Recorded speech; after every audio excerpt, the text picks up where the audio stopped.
بعض احمدی، بہت تھوڑے ہیں لیکن بعض احمدی یہ بھی لکھتے ہیں کہ دراصل حضرت مسیح موعود علیہ الصلوۃ والسلام چلے گئے، اس زمانے کا تقویٰ بھی ختم ہو گیا، کمزوریاں جماعت میں آ گئیں، اس لیے یہ ابتلا نہیں، یہ سزا ہے۔ یہ بالکل جھوٹا اور شیطانی خیال ہے۔ حضرت مسیح موعود علیہ الصلوۃ والسلام کو جب تک خدا تعالیٰ کامل غلبہ عطا نہیں کرتا اور آپ کے ذریعے اسلام کو غیروں پر غلبہ عطا نہیں کرتا، خدا کی قدرت نمائی کا ہاتھ نہیں رکے گا اور نہیں تھمے گا اور نہیں ماندہ ہوگا۔ یہ ہو نہیں سکتا کہ اس آخری عالمی غلبے کے بغیر خدا تعالیٰ کی قدرت کا ہاتھ آپ سے پیچھے کھینچ لیا جائے۔ اور اسی لیے اس باطل خیال کو مٹانے کے لیے، ہمیشہ کے لیے اس کو اکھاڑ کر پھینک دینے کے لیے حضرت مسیح موعود علیہ الصلوۃ والسلام سے ایک وعدہ کیا گیا، جو آپ نے بڑے واضح اور کھلے لفظوں میں جماعت کے سامنے رکھا۔ فرماتے ہیں، میں خدا کی طرف سے ایک قدرت کے رنگ میں ظاہر ہوا اور میں خدا کی ایک مجسم قدرت ہوں،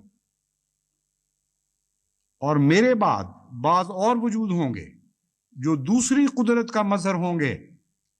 سو تم خدا کی قدرت ثانی کے انتظار کرو،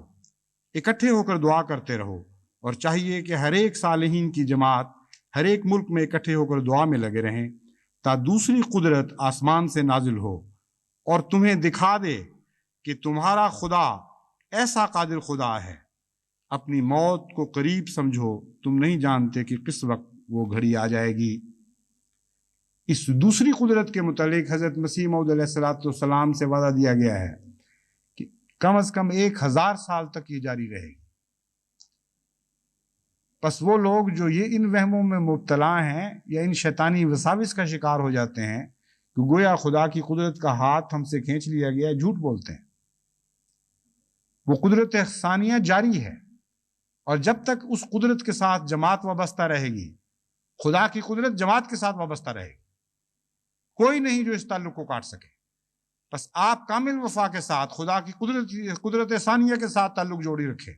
میں آپ کو خوشخبری دیتا ہوں اور خدا کی قسم کھا کر آپ سے کہتا ہوں کہ خدا کی قدرت کبھی بھی آپ سے اپنا پیبند نہیں توڑے گی، ہرگز نہیں توڑے گی اور ہرگز نہیں توڑے گی، یہاں تک کہ اسلام کو کامل غلبہ نصیب نہ ہو جائے۔ خلافت فصل گل بھی ہے، بہار جاویدانی